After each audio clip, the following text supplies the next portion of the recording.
You will recognize the story that I will now briefly relate to you. There is a country, the country has a government, and this government has repeatedly indicated that warring is something that it does not wish to support by any means, that this country should be left out of the whole thing, and everybody should try to and libel. We know what we are talking about here in Hungary. ვიზი აქვს საუბარი უნგრეთში, მაგრამ აქ ამ შემთხვევაში საქართველოზე ვსაუბრობთ და მის ახლად არჩეულ პრემიერ-მინისტრზე. სიტყვას გადავცემთ საქართველოს მთავრობის მეთაურს ბატონ ირაკლი კობახიძეს.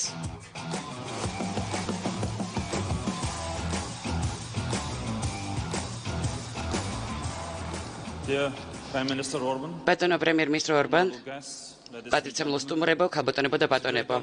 ჩემთვის დიდი პატივია, რომ მაქვს შესაძლებლობა კონსერვატიული პოლიტიკური ინიციატივის კონფერენციაზე თქვენს წინაშე წარდგე და კონფერენციის უაღრესად პატივსაცემ მონაწილეებს მივმართო. 50 წელი შესრულდა მას შემდეგ, რაც კონსერვატიული პოლიტიკური ინიციატივის პირველი კონფერენცია გაიმართა, რაც საფუძველი ჩაუყარა ბრძოლას ტრადიციული ღირებულების დასაცავად.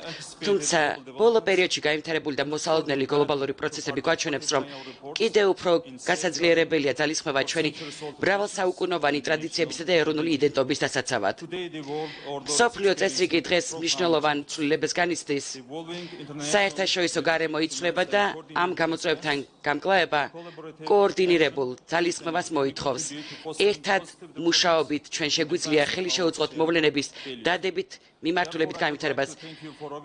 ამიტომ მინდა მადლობა გადაგიხადოთ ამ კონფერენციის ორგანიზებისთვის, რომელიც გვთავაზობს ღირებულ პლატფორმას ჩვენი საერთო პერსპექტივების განსახილველად.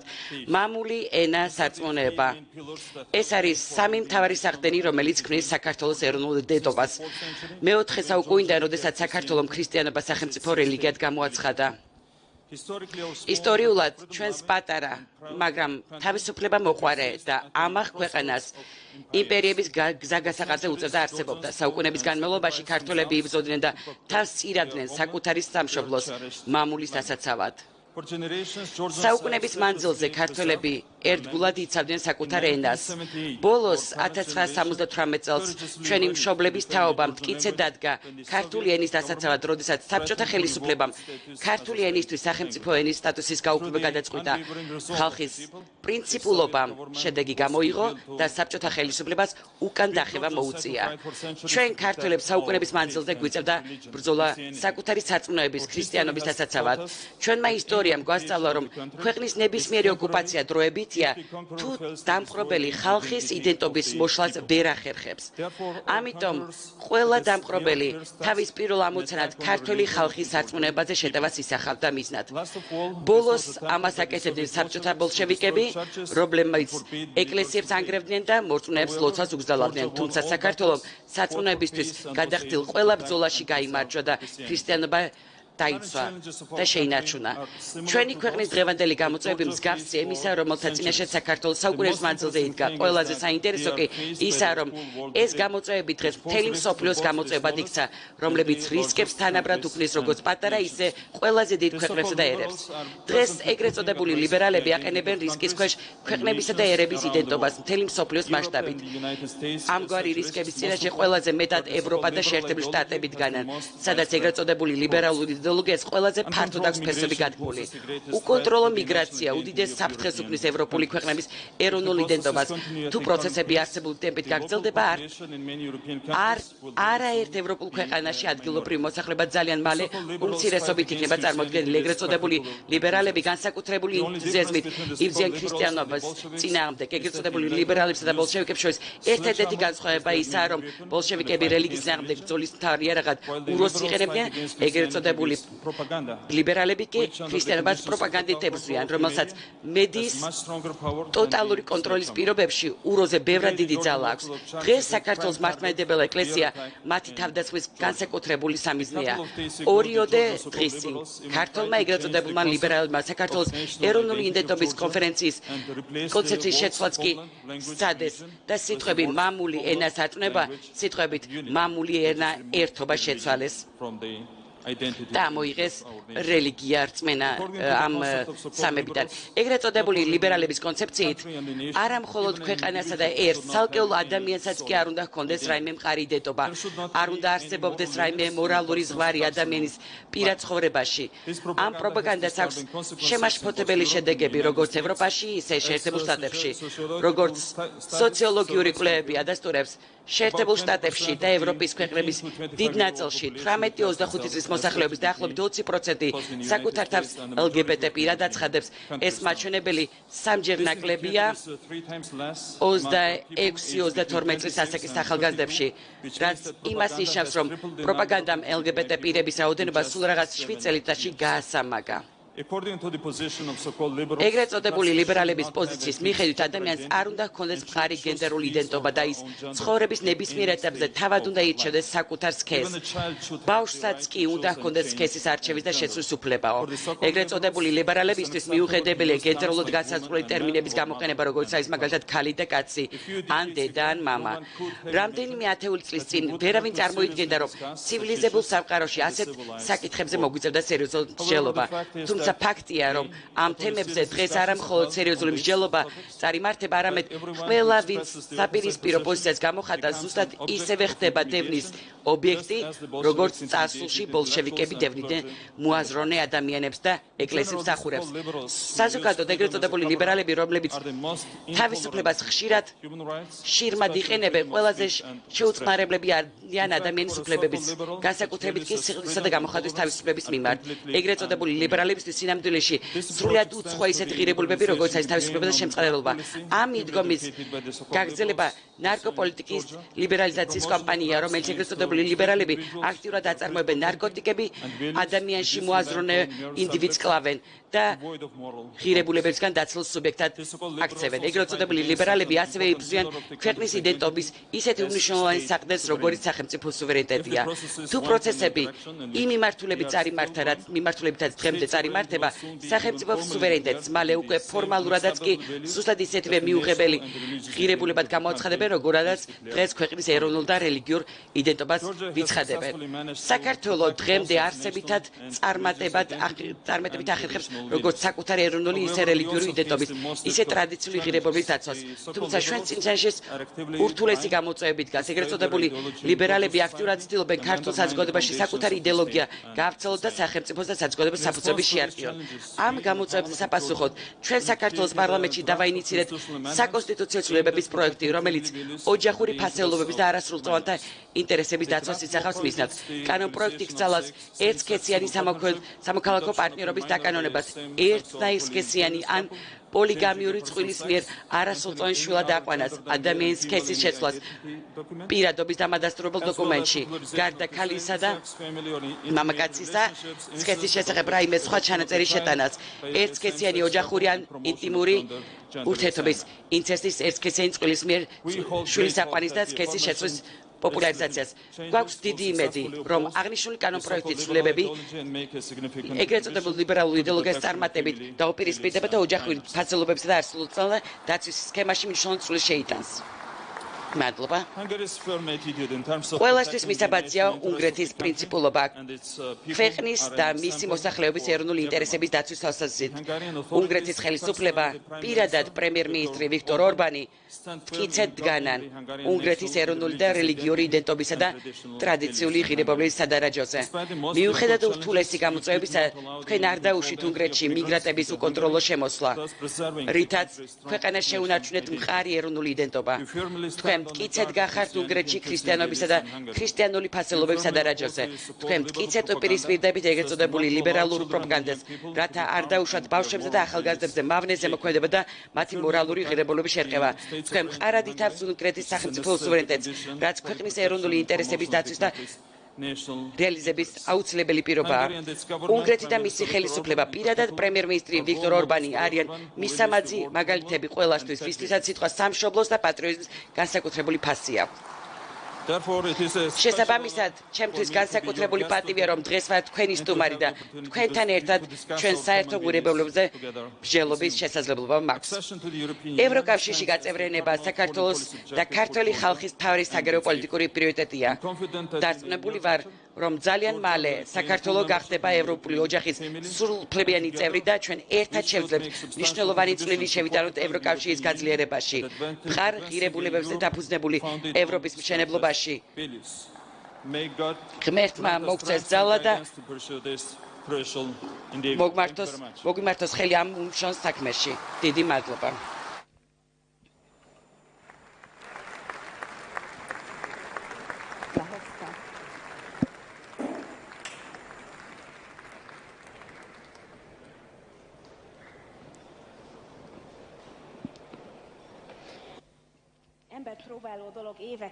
It is a challenging issue to try გამოწვევებით to ახსოვს represent a set of საკითხია values ეხლა and იმ to ფასეულობის frustrate that წარმოდგენა, the politicians რომელზე would like to იბრძვის sweep away, to ადამიანი swim against the current and hoping ამ that, არსებულ პირობებს და reasonably გამოწვევებში გარკვევას will ვცდილობთ. prevail იყო frenzy. Now he started this 30 years ago. 30 წლის წინ ეს ამბავი დაიწყო როგორც კომუნისტმა. იბრძოლა კომუნისტების წინააღმდეგ. იმიტომ რომ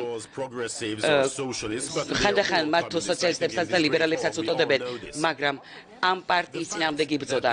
შემდეგ იბრძოდა პრინციპში ბევრი მიმართულებით ვერ დაამარცხეს. ვერავინ ვერ ამარცხებს ამ ადამიანს. ინსტრუმენტი ვერ გამოძაბნის მის დასამარცხებლად. ვინც ქვეყანას იცავს, ვინც პატივცემს ამ ფასეულობებს არის ადამიანი, რომელსაც ეხლა წარმოვადგენ. გთხოვთ მიესალმოთ უნგრეთის პრემიერ-მინისტრი ბატონი ვიქტორ ორბანი.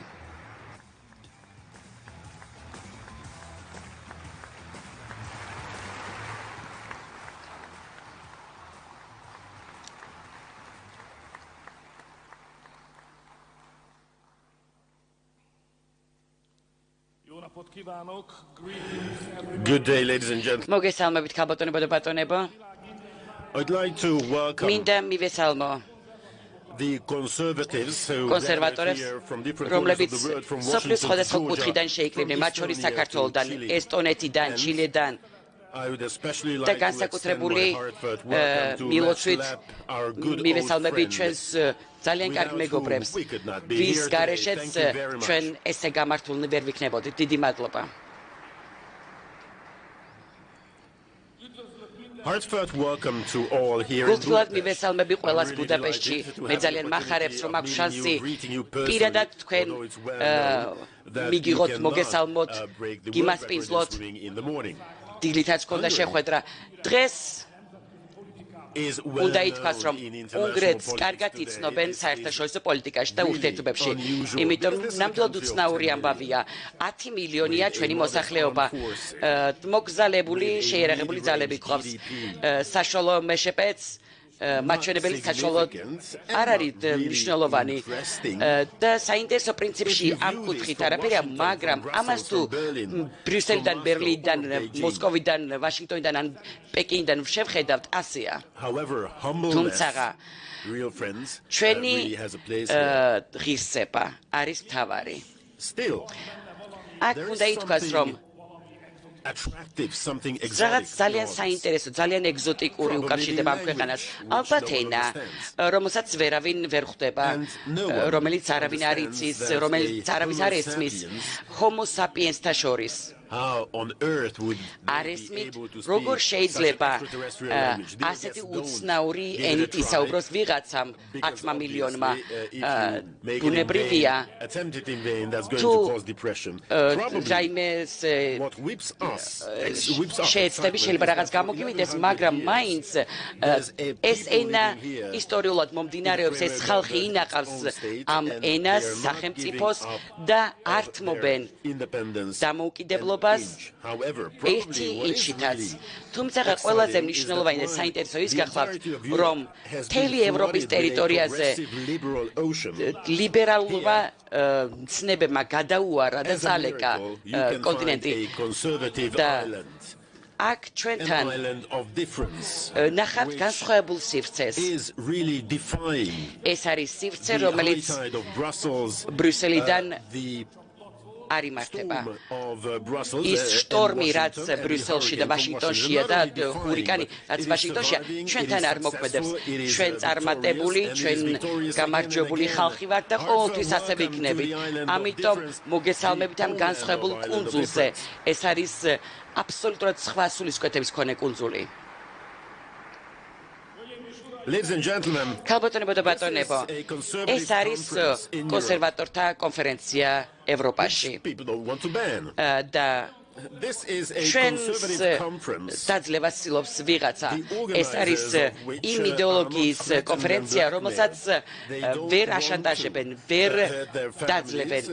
ჩვენ გვაქვს ფასეულობები და ეს კონფერენცია ვერ განიდევნება.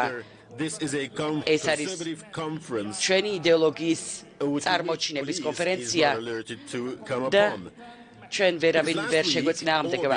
გასულ კვირას ყველაფერი მოხდა ბრიუსელში. ირემ აზუმიმ ჩატარა ეროვნული კონსერვატორთა კონფერენცია, არ იყო იოლი, მაგრამ მოსალოცი ამბავია, გილოცავთ მეგობრებო, იქ მართლა რთული იყო ამის გამართვა. ყველაფრის მიუხედავად, ყველა იმ სიახლის და ყველა იმ ამბის მიუხედავად, რაც გავრცელდა მასმედიის საშუალებით, მოხდა სივრცის იჯარით აღება და ამ ღონისძიების გამართვა. და ბელგიის პრემიერ-მინისტრის ნების წინააღმდეგ მე ვთქვათ პრინციპში სასამართლოშიც შემეძლო ამ საკითხის დაცვა. ასე რომ მომხდარიყო ასეთი საჭიროება რომ გამხდარიყო უნგრელთი და უნგრელები არავის არ აძლევენ ჩარევის უფლებას. ამერიკელები ამბობენ ჩემზე ფეხს ნუ შეიწმენდო და ზუსტად იგივეს ვიტყვი მეც. ბრიუსელში ევროპელი ლიბერალები, ეგრეთ წოდებული ლიბერალები ამბობენ რომ პროგრესული ცხოვრება აქვთ. ეს ძველი ხუმრობა ეხლა მომივიდა თავში. ეს კომუნიზმია თუ უარესი? ასე ხუმრობდნენ ადრე. ეხლაც აქტუალურია ეს ფრაზა.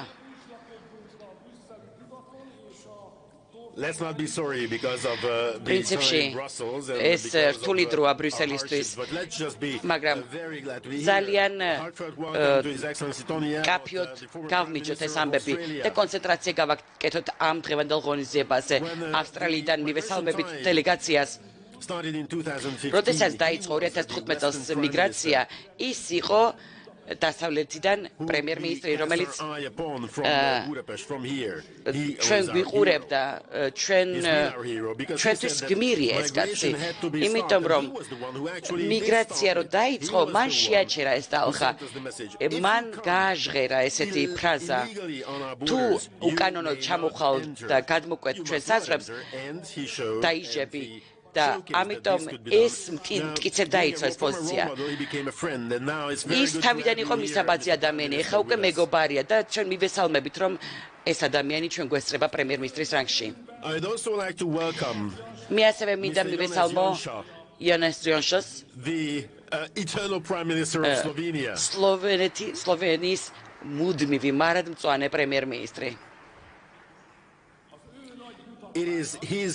მისი დიდი ძალისხმევით იქნება ეს ხელისუფლებაში თუ ოპოზიციაში ყოველთვის მივმართავთ როგორც პრემიერ-მინისტრი. ეს არის დიდებული, წარმატებული, მებრძოლი ადამიანი, მიუხედავად იმისა, რაც გაუბედეს სასამართლოში უჩივლეს, ბრალდებულიც იყო. და ბრიუსელმა ხმა არ ამოიღო ამაზე, მაგრამ ის ყოველთვის ძლიერდებოდა და აი ამ ბრძოლების შედეგად კვლავ მოვიდა პრემიერ-მინისტრის თანამდებობაზე და ალბათ ოდესმე გვეტყვის როგორ აღწევს ამას ასეთ შედეგს. ასევე მინდა მივესალმო ბატონ ირაკლი კობახიძეს, საქართველოს პრემიერ-მინისტრს. ის არის მთავრობის მეთაური, რომელიც საქართველოში is considered to be a მიიჩნევა real chess player, a political chess player, and no wonder დიდ that is so. შახმატისტად. In the ეს გასაოცარი არ არის, იმიტომ რომ საქართველოს მრავალ საუკუნოვან ისტორიაში შახმატი არის გეოპოლიტიკური თამაში. როგორ არის ეს შესაძლებელი? აი ამ ყველა გამოწვევის ამ ზეძალის მიუხედავად, როგორ შეიძლება ეროვნული იდენტობის და კულტურის შენარჩუნება ქვეყანაში, ეს ნამდვილად არის შახმატისტის, გროსმაისტერის უნარი. ბატონო პრემიერ-მინისტრო, ამიტომ მადლობას გიხდით, რომ ჩვენთან ერთად ხართ და წარმატებას გისურვებთ. ასევე If it's not here, he's going to come here. თუ აქ არ არის, ნამდვილად შემოგვერდება მატოვიშ მურავიაცკი, პოლონეთის პრემიერ-მინისტრი. ჩვენ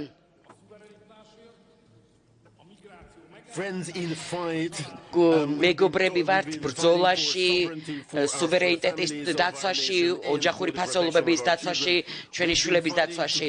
ერთად ვიბრძვით პოლონელები და უნგრელები და ყველაფერი რაც ჩვენთვის მნიშვნელოვანია და პროგრესულია, ყველაფერი რაცაც გვეწინააღმდეგებიან, ყველაფრის წინააღმდეგ ვიბრძვით ერთად.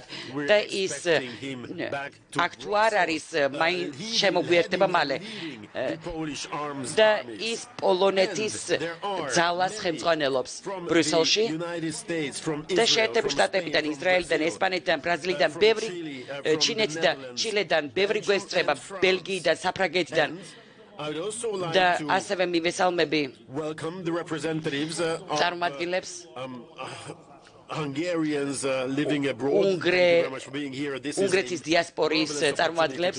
ეს არის შესანიშნავი შესაძლებლობა, რომ ვიკრიბებით აქ ამ დარბაზში. ეს კონფერენცია ძალიან მნიშვნელოვანია.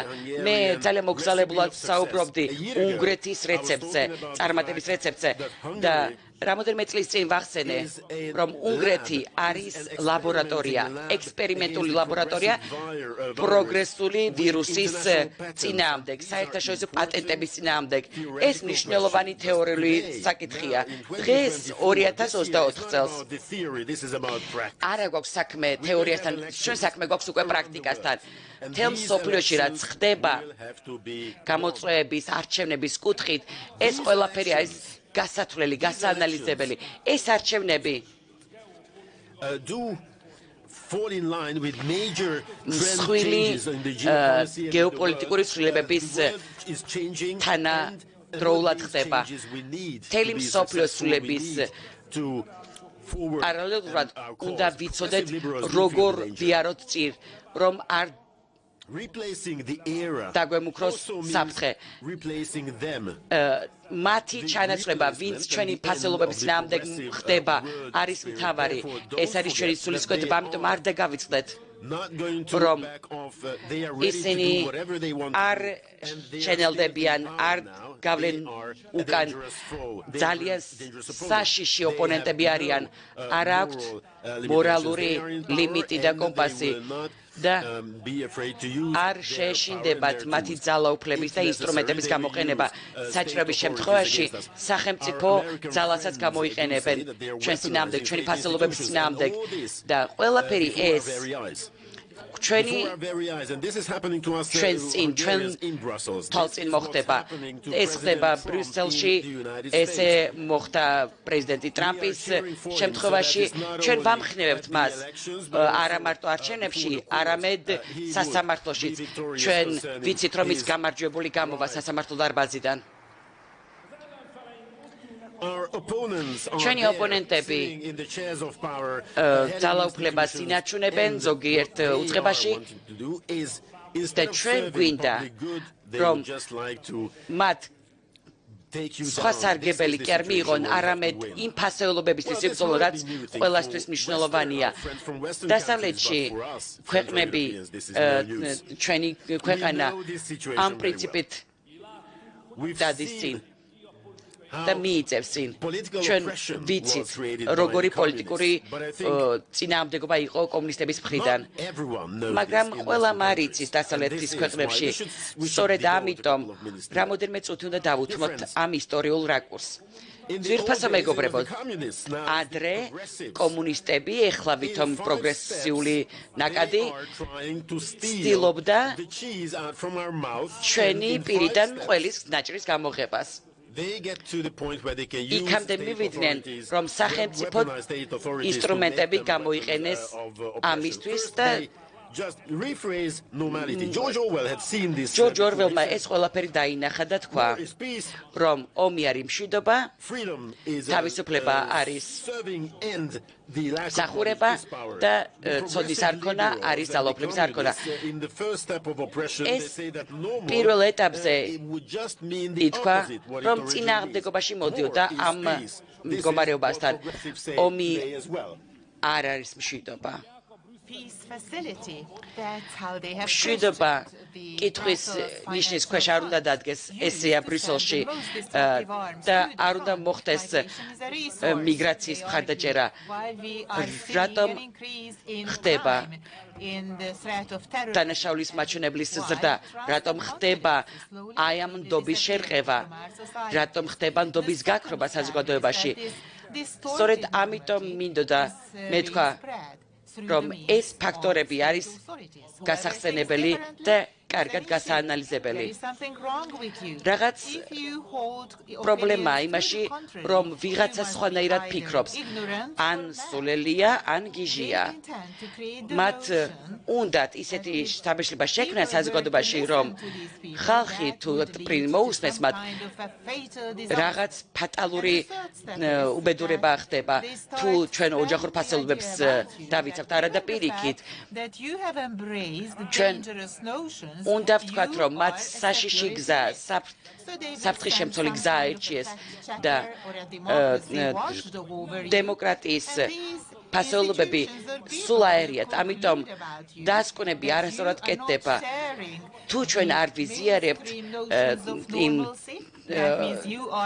მოსაზრებას, ესე იგი ჩვენ რადიკალები გამოვდივართ, ხო? ამიტომ შეზღუდვაც ამ პრინციპით ხდება. ლიბერალური მედია წინააღმდეგობაში მოდის ამ ფასეულობებთან, აქტივისტებიც წინააღმდეგობაში მოდიან და ცდილობენ ჩვენს ჩაჩუმებას და გაჩერებას. აი ამ საშუალებების და პლატფორმების გამოყენებით ცდილობენ საზოგადოების მედიის გაკონტროლებას და მოხდება ამ პრინციპების შეწინააღმდეგება. თუ კვლავ ვიდგებით ფეხზე მყარად, თუ კვლავ შევეწინააღმდეგებით მათ ჩვენ თუ ვიმოქმედებთ, მაშინ ჩვენ ბოლომდე გავიტანთ ჩვენ სათქმელს. სამწუხაროდ მათი მოვალეობა ყოფილა გამოძიების დაწყება, სამთავრობო უწყებების რესურსის გამოყენება და აი ამ ფასეულობების წინააღმდეგ ბრძოლა. ეს ბრალდებები ეხება იმ ასპექტებს, რომელიც ჩვენს ფასეულობებს ეწინააღმდეგება ბრიუსელში უნგრეთიდან. იგივე ხდება კონსერვატორთა დაპირისპირებისას იმ ძალებთან, რომლებიც დონალდ ტრამპს ეწინააღმდეგებოდნენ. ცდილობდნენ, რომ ამოიღოთ საარჩევნო სიებიდან. ეს იყო პირდაპირ ჩართვა უნგრეთიდან, სადაც